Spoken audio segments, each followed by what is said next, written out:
Channel ని ఆదరిస్తున్న మరియు వీడియో చూస్తున్న ప్రేక్షకులకి అందరికీ నమస్కారం. మీరు రోజువారీ రాశి ఫలాలని తెలుసుకోవాలి అనుకుంటున్నారా మరియు వార ఫలితాలు, నెలవారీ రాశి ఫలితాలు తెలుసుకోవాలి అనుకుంటున్నారా? ప్రతిరోజు మీ యొక్క రాశి ఫలాలు తెలుసుకోవడం కోసం ఛానల్ ని సబ్స్క్రైబ్ చేయండి. ఈ నెలలో కొన్ని పనులలో విశేష పురోగతికి యోగాలు ఏర్పడతాయి మరియు ఈ నెలలో మీరు కొన్ని పనులలో జాగ్రత్త వహించాలి. ఈ నెల మీకు కెరీర్ దృక్కోణం నుండి అనుకూలంగా ఉండే బలమైన అవకాశాలు ఉన్నాయి. ఈ నెల మీకు కెరీర్ దృక్కోణం నుండి అనుకూలంగా ఉండే బలమైన అవకాశాలు ఉన్నాయి. మేము ఉద్యోగ దృక్పథం గురించి మాట్లాడినట్లయితే 10వ ఇంటి అధిపతి గ్రహం శని తిరోగమన స్థితిలో 11వ ఇంట్లో ఉంటాడు. మీ కృషిని ప్రతి ఒక్కరూ చూస్తారు. మీరు పగలు మరియు రాత్రిని ఒకేలా చేస్తారు మరియు మీ పనిని చాలా మంచి పద్ధతిలో చేస్తారు మరియు వాటిని సకాలంలో పూర్తి చేస్తారు. మేము మేష రాశిచక్రం విద్యార్థుల గురించి మాట్లాడినట్లయితే ఈ నెల ప్రారంభంలో మీ జన్మ చార్ట్ యొక్క 5వ ఇంట్లో బుధుడు మరియు శుక్ర గ్రహాల ఉనికి మిమ్మల్ని మంచి విద్యార్థిగా చేస్తుంది మరియు మీ మనస్సు ప్రశాంతంగా మరియు స్వచ్ఛంగా ఉంటుంది. మీరు ప్రేమతో ప్రతిదీ అర్థం చేసుకుంటారు మరియు గుర్తుంచుకోవడానికి ప్రయత్నిస్తారు మరియు దానిలో విజయం సాధిస్తారు. కుటుంబ దృక్పథంతో ఈ నెల సగటుగా ఉండే బలమైన అవకాశాలు ఉన్నాయి. 2వ ఇంటి అధిపతి శుక్రుడు బుధ గ్రహంతో కలిసి 5వ ఇంట్లో ఉంటాడు. దీని కారణంగా కుటుంబ జీవితంలో ఆనందం వెల్లివిరుస్తుంది.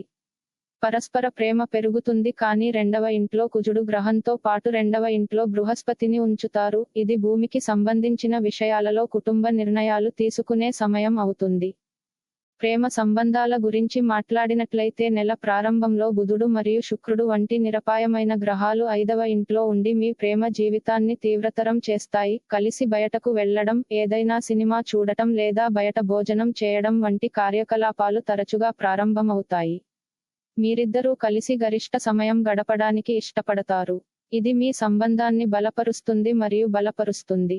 ఆర్థిక పరిస్థితిని పరిశీలిస్తే ఈ మాసం మీకు ఒడిదుడుకులతో నిండి ఉంటుంది. మీరు ఈ నెలలో మీ ఆర్థిక పరిస్థితిపై శ్రద్ధ వహించాలి. ఈ నెల ప్రారంభంలో బుధుడు మరియు శుక్రుడు 11వ ఇంటిని చూస్తారు. మీ జన్మ చార్ట్ యొక్క 5వ ఇంట్లో కూర్చుని తిరోగమన శని ఈ నెల మొత్తం ఉంటుంది. దీని కారణంగా డబ్బు సంపాదించడానికి మీ ప్రయత్నాలు కొనసాగుతాయి మరియు మీరు డబ్బు సంపాదించడం ప్రారంభిస్తారు. మీ ఆదాయాలు మంచి పద్ధతిలో పెరుగుతాయి. ఆరోగ్యపరంగా ఈ నెలలో తప్పనిసరి జాగ్రత్తలు అవసరం. అయినప్పటికీ మీ రాశికి అధిపతి కుజుడు బలమైన స్థానంలో ఉంటాడు మరియు నెల ప్రారంభంలో 2వ ఇంట్లో ఉంటాడు. ఇది ఆగస్టు 26, 2024న మీ జన్మ చార్ట్లోని 3వ ఇంటిలోకి ప్రవేశించడం వల్ల మీ ఆరోగ్యం మెరుగుపడుతుంది. ఇది మీ రోగనిరోధక శక్తిని పెంచుతుంది కానీ మీ రాశిలో మీ జన్మ చార్ట్ యొక్క 11వ ఇంట్లో కూర్చున్న తిరోగమన శని యొక్క అంశం కొన్ని ఆరోగ్య సమస్యలు మధ్యలో మిమ్మల్ని ఇబ్బంది పెట్టవచ్చు. పరిహారం: మీరు ప్రతిరోజు దుర్గాదేవిని పూజించాలి. రోజు రాశి ఫలితాలని తెలుసుకోవడం కోసం ఛానల్ ని సబ్స్క్రైబ్ చేయండి, వీడియోని లైక్ చేయండి.